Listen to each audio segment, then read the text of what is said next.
Thanksgiving mo kasi ngayon, o pasasalamat. Part 2, mga kapatid, dahil ang exhortation natin sa mga Thanksgiving dito. Kaya, yung mga nakikita natin dyan, hindi ito kasama ito mga kapatid. Siyempre, atin lang din po silang in-acknowledge mga kapatid na yung mga nagbigay kay Jesus at naghandog po ng mga trucks na at mga blessing sa ating Panginoon. Yan po. So, ito atin pong siguro isa-isa mo mga kapatid, no? Kanina ba daw sa sinal ba? Sinal ba siya ito? Ito ba kanina? Sa sinal yan. Kanito po? Sa Roda? Ano po itong iba? Ito kanino to? Mga regalo ito, mga gift. Ito lang yung mga po natin, no? Okay po mga kapatid, no? Kaya nga po ng yung isda pala, may isda pala dito, kasi sa Banjalan.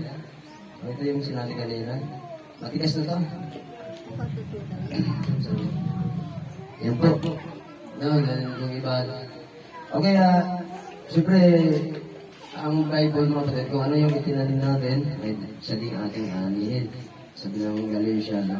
Nagtanim tayo ng mga bagay na mabuti at makaani tayo ng mga bagay na mabuti din. Kaya kung ano yung tinanim natin, siya natin anihin.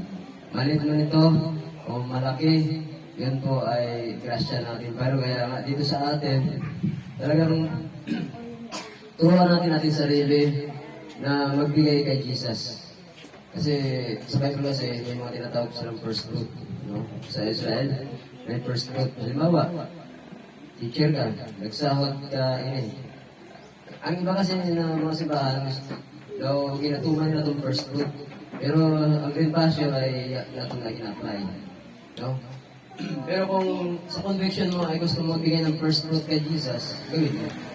So yan. Kahit po ito ay, mga harvest yan, mga pagkain, etc. Lalo-lalo na. Doon sa mga, siguro mga gobyerno, nag-offer sila, o bagong pasok lang nila, ang iba yung apply nila. Pero sa atin nila, kapatid, ang pinakamalaga tayo ay, sabi naman sa Biblia, yung paghandog ay yung buhay natin, yung pangalaga nun. Pero, siyempre yung buhay natin, may kanyan, may result din yan. Yan, nangulugan naman po na, kung i-bless ka ni Jesus, why not na ikaw ay magbigay sa Kanya? Diba? Ganun lang yun kasi. Kasi lahat po ng mga nung meron tayo, sinong may-ari? Oh. Siya ang may-ari pala. No? Pag siya po yung ating Panginoon, nangungulugan kumpleto po siya. Kasi lahat po ng grasya, biyaya ng Panginoon, ibinigay niya sa atin. Kaya nung mensahe ng ating pastor mga kapatid, no? Sa kabulutan, Pastor Orlan Madja, ng Efeso chapter 2 verse 8. Kaya yung biyaya talaga nito ay yung binigay na ng Panginoon. Ngayon, yung abundance siya naman mga kapatid, result yan ng ating pananampalataya sa Kanya. Na siguro, turuan natin ating sarili na magbigay talaga tayo kay Jesus. Yan po. Then, ang pagkakalog nga, sabi nga napakalawak yan. Maraming mga bagay na pwede mong ipagkalog ang buhay mo. Kasi sabi nga, yung buhay natin ay yung the best talaga na offering natin sa Panginoon. Ano man po yung mga ito ay atin pong ibigay sa Panginoon. At meron yung mga illustration, yung mga kwento dyan. No? Sabi ng isang pastor, Pastor, pag ako po ay halimbawa, kasi pag yung manok, marami akong manok mga 20 kabilog. Ilan man ako sa Panginoon? Siyempre, 2. Kung saging naman, pastor, ano man yung 2 kulig? Ay, isa kulig. Isa no? Isa. Kung naman, pastor, kung saging, mga napuyo kabulig nila ang sa Ginoo, siyempre, isa kabulig ito. Pastor, ikaw ako ng baboy. 20 kabilog. Ipila mo sa Ginoo, pastor. Mamaya yan. Ikaw na lang. Eh, di, siyempre, doon ka doon mababoy. Ah, dito ko na po na ito ah. Oo, diba? Eh, pastor, ikaw kuning 20 piraso ng baka. Pila itong sa Ginoo, siyempre, mga tagpunan ng baka. Pila sa Ginoo. Eh, siyempre, duha ito sa Ginoo. Pastor, babalik na lang ba ako sa manok? Kung baga ito ginabarat mo ang Ginoo ay, alam niyo ba ang Panginoon, yung buhay niya, ito niya ginabarat. Oo, ihandog niya tanan. Ang kanyang katawan at ang tubo, ang kanyang buhay, lahat po, ihandog niya sa atin yun. Kaya ang gusto ko yun, matuto din tayong magbigay. Alam niyo ba mga Kristiyano, minsan po ay karatista din tayo. Hello? Sino din ang mahilig manood ng karate? Kung manood yung marami. Boxing. Dapat ang Kristiyano ay karatista. Kasi yung karatista siya, pero may kabukaihan, kamot. Ibig sabihin, nagatao. Pero kung boksingero siya, minsan ang mga Kristiyano, boksingero. Oh. Damo ka rin boksingero siguro. Dapat bukod kita boksingero. Kasi ako siya gusto mo ba yun? Gusto mo lang at pirmi ka lang makabaton. Receive ka lang ng receive. Huya ka ng, give. Dapat transparent yan. Give and receive yan. Pag magtao ka, siyempre makabaton ka. Kalimitan ka sa mga Kristiyano, iniligtas na ng Panginoon, enough na ito siya na nga siya naging saved. Yan na siya nag-iisip na, Lord, in return, isa na lang sa mga bagay na material, mapapurihan ka, Panginoon. Alam niyo ba mga kapatid, hindi naman kakainin niya ng Panginoon. Eh dito sa atin kasi, dito sa amin, pag may mga blessing tayo dyan, hinahati-hati ko yan. O, hati-hatiin natin, yung mga grasya ng Panginoon. Pero alam niyo ba, nung next year, nag-bless ako sa Panginoon, ang dami yan dito, punong-puno yan mga bagay. Kaya nga, sabi ni Sister Ellen, kung maglagay ka dito, hinabaan ko na. Kaya siguro nga, 12 years na tayo ay, bro, yan. Parang nakakalungkot na yung mga Christian ngayon, mga kapatid. Kumbaga ay, habang tumatagal, nanlalamig na ang mga Kristiyano. Binagyo, Pastor Ay. Alam niyo ba mga kapatid, kahit tayo binagyo, ang grasya ng Panginoon niya ang ihapon na nahubas. Kasi kung ang imo ng Diyos ay Diyos ng abundansya, ang Panginoon natin mga kapatid, hindi siya nagkukulang. Siya po'y sapat sa lahat ng bagay. Alam niyo ba, salamat sa Panginoon, no? Sa mga kapatid nga patuloy nga nagasuporta rin sa Ginoo. Kaya, ang ibig ko na sabihin, hindi ako nagsasalita ngayon mga kapatid, kaya ginapag ko kamo, ang tawag nito? Yung bang, ginakonsensya. Ang ibig, tinuturo natin eh. Kasi yun po ang gusto ng Panginoon sa atin. Na hindi lang po tayo, dapat po tayo ay, sa Bible ay mapagbigay, kasi ang ginatawan natin ay ang Diyos natin na buhay. Alam niyo ba sa Israel mga kapatid, waya arte ang Levita. Hello? Sino ang nakakala ng Levita? Kasi sa 12 tribes of Israel, yung 11 lang ang makabato ng parte sa lupain. Pero yung mga Levita, mga katulad sa lahi, galing sa lahi ni Aaron, hindi sila pwede magbaton. Tuta, mga parte. Ano yung napaguyan ng iba? Hindi sila mabato ng parte kasi ang inda dito parte ay ato ang mga ipantao ng 11 tribes dito sa templo, dito sila mabuhay pagkaon.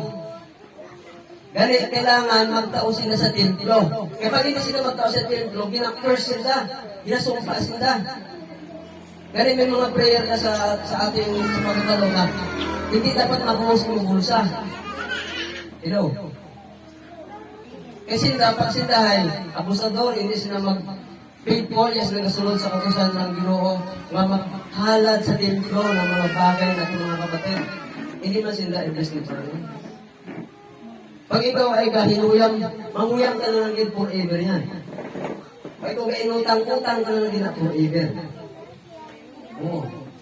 Kasi, hindi ka lumalago. Kaya napakalaga ng mga Kristiyano ay umuunlad sa kanyang pananampalataya sa Panginoon. ginasali na dapat natin na pag Thanksgiving, ay, mag-prepare din ako ng Thanksgiving, ay. Hindi yung accidentally lang na, ay, may nagtubo dito, ay, gunutong ko, huwag mo na ini. Yung the best sa'yo. Alam niyo ba pag naka-offering sila dito sa templo, mga kapatid, yung mga mayayaman, sabi nga doon, sinsili na lang ginataon nila sa templo, barya lang. O, barya lang itaw ko. Pero kasi dahil at mahalaga sa kanila. Alam niyo ba yung pinakamahalaga? Yung isang widow, yung balong, mga kapatid. Dito na buyo ng kuryente, dito na buyo ng tubig, dito na buyo ng pangrenta sa bayan, ang pagkaon niya. Kaya na may nabilin. Iyan naging tao sa Ginoo. Nagkapasok, gabati siya nga mas mag-multiply pa itong blessing ng Panginoon. Na iyan, buugid din tao na. Ang gusto kasi ng Panginoon, empty ka. Kasi pag empty ka, kardahan ka ng Panginoon blessing. Pero kung ang imong ginasaligan na ngayon inaho, inakuriputan ng Panginoon, ala, Panginoon yan eh. Siguro kaya kung makita itong mga mahalaga sa buhay natin, kailangan magiging siya ng kapangregalo. Lalo natin, mga Pasko na. Kasi special siya sa'yo. Ganun yung mga kapatid. Kaya kung ano yung tinanim mo, aanihin natin. Kaya sana, sa darating na anniversary natin, unuhin pa natin to, mga kapatid. Kahit yung people, mga bata, gaya na sinabi ni Pastor Orlan, matuto tayo na magbigay sa Panginoon. Kasi ang Panginoon, siya nag-uripot sa iyong sarili na itaon niya sa ato na niya tinabuhi. Maano ba naman yung mga material na bagay? Ito ang mga Jesus. Yan. Kapag itaon nito kay Jesus, iparte man na sa iyo. Ginasulayan lang kita ng Panginoon, ginatest ka kita ng Panginoon how we faithful. Mga kapatid, mga kapatid. Si Isaac, akalain mo na ganito, gustihan dumiya, si Abraham ginagawa si Isaac, nagprami sa Panginoon, magkatamo yung lahi, sura ang buhangin mo. Bilang mo, wala po. Ganyan ang maging lahi mo. Hangad sa langit. Tinawang yung stars, gano'n madami. Bilang nga. Hindi mabilang ang Yahweh. Ganyan ang magiging lahi mo. Baog na si Sarah. Si Sarah yun, ha? Baog na siya, puno na siya makaungan. Wala akong ginagawin. Sa Bible, yun po, mga kapatid. Paano kung magkakaroon ng maraming lahi? Yung asawa ko, hindi nga mag-anak yun. Pero, bila ito si Diyos sa Diyos, ay, mga kumuna, nagkaanak pa siya. Sarah, mga kapatid. Doon nangyari yung pagdami ng lahi, mga kapatid, ni Jacob. Bimblessing ka ng Panginoon. Kasi dito sinagkita sa Kanaan, mataba ang lupa. Ano ba ang nagpayaman sa kanila, mga kapatid? Mga kasakatan. Yakin sila ng yakin sila ng para, mga kapatid, pag-serve kay Jesus.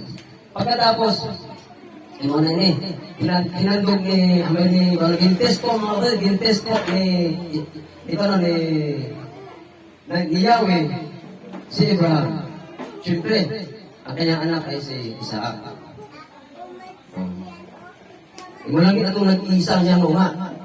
Pagkatapos ay, Abraham, sige, ihandog mo ang imong nag-iisang anak. Halap ka. Nag-isip si Abraham, ang ganyan Abraham. Ambay mo yaw, maganda mo ang lahi. Katulad ng buhangin, katulad ng mga bituin sa langit. Alam niyo ba mga kapatid, ang paraan ng paghandog ng unang panahon? Ganun talaga. Kailangan umilig ang dugo. Ihala dito sa dambana, sugaan siya mga kapatid. Yun talaga yung paghandog, no? Eh, siyempre yung si Isaac, isa lang, ilog.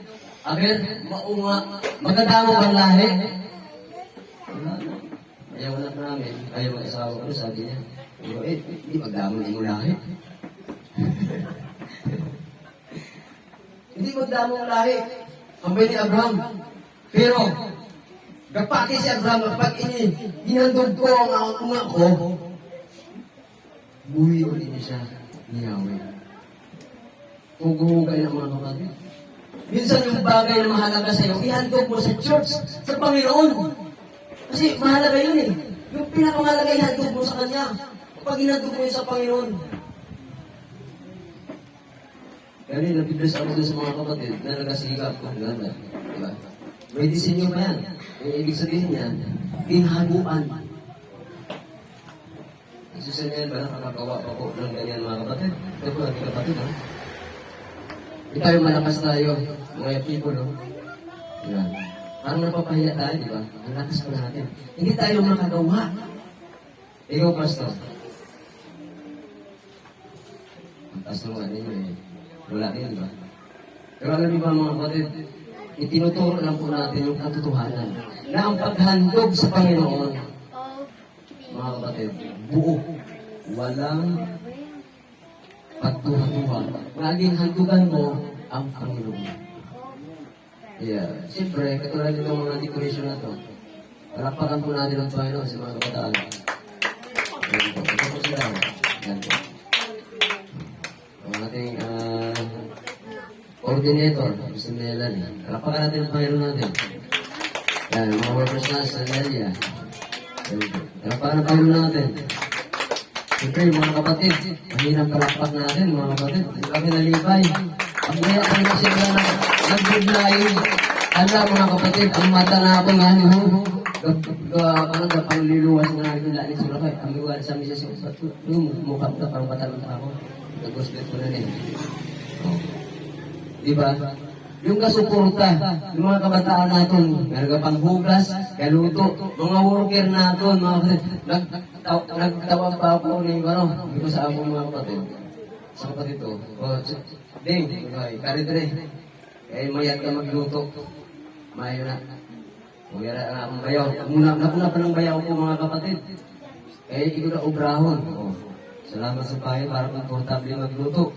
Ito yan nga na, may nagsilak manuang. Kaya sila ganiluto dito mga kapatid na gising. O diba? Nagtutulungan kita mga kapatid kasi hindi niya magawa yung anniversary natin. Katulad yan ng mga paglitira, ang hirap niyan. Yung mga practice, diba? Yung pag-over natin ng buhay sa Kanya, yung mga prayer ninyo, mahalaga na. Yung inyong presensya, diba? Kasi yung kanilang mandira, hindi ang mga mandira, ito kalugtog na lang ito. Diba mga kapatid? Humot-humot na itong minuto Yan. So, ginagutom na naman kita ni alas 2, by Chingo, Tigmirinda. Mga kapatid. Hello! Are you there? Yan po ba kita? Gising ba tayo? Mag-offer kita tayo, Jesus. Yung buhay mo talaga, ito best na offering kay Jesus. Sa ngayon, natuto tayo. Lord, sana mag-praise na ito kay Jesus. Ako po kayo. Sunod, maghalag na ako sa iyo. Yan ang mga friends natin sa kanila sa Panginoon. Kaya, purihan pa yung pa natin ang Panginoon, hindi ako pakahaba ng istorya mga rin. Kaya mas mahaba pa ako ng kaisip ko. Kaya, salamat sa Panginoon at kahit hindi tayo magpagigay yung nares, masundin, no? Yan, ang mahalaga, nandito kayo at yung buhay nyo ay inilalis Panginoon. At tayo po ay nag-enjoy hindi ng adlaw. Okay. Magpasalamat tayo po tayo mga kapatid, di mag-pray kita, siyempre, para hindi kita antukin po mga kapatid. Hallelujah. O Diyos, ikilang Ama, mga kapangyarihan sa lahat, sa muling kami, nagpapasalamat at pupuri, dahil ikaw lamang Diyos na mabuti. Hindi ka nagkukulang, Panginoon. Kailanman ikaw ay sapat, yung biyaya ay laging sapat sa amin, Panginoon. Ang mga bagay sa mundo ito ay material, hindi mo kailangan yan, Diyos. Ang hinahabol mo sa amin, ang gusto sa amin, maging tapat kami sa inyo sa mga maliit na bagay. Panginoon, upang kami magbuting steward mo sa malaking bagay. Tulungan mo po ang iyong mga anak, simula sa bata, sa mga young people, sa mga adulto, Diyos, sa mga kapatid, sa bawat mga bisita namin. Matutunan namin, Panginoon, ang ialay, ihandog ang aming buhay. Kapag nihandog ang buhay namin sa inyo, lahat na mamaterial sa buhay namin, Panginoon. Hallelujah. Amin din i-offer sa inyo. Ikaw ang magpapala, O Diyos, sapagkat buksan mo ang bintana sa kalangitan. Panginoon, hallelujah, pag-iburo sa bawat isa ang iyong mga grasya, biyaya, Panginoon. sapagkat yun ang aming pananampalataya. Yun ang sinabi mo sa iyong salita na kailan may hindi magkakatula. Maraming salamat, Panginoon. I-bless mo yung mga handog na ito. Tanggapin mo ang lahat ng ito. Maraming salamat sa mga nag-offer, Panginoon. Hallelujah. In return, O God, i-bless mo rin po sila 140 blessings upon blessings upon blessings. Sila po maging channels of blessings, Panginoon. Maraming salamat naman sa oras na ito. Salamat sa invitation. Salamat sa bawat isa. Salamat sa mga pagpapasalamat na tanging ikaw lamang ang mag-glorify. Ikaw lamang yung mabigyan ng honor sa buhay namin, Panginoon. Pinupuri ka namin, Ama, at pinasalamatan sa natong bagay. Sa pangalan ni Jesus. Amen and amen. Okay,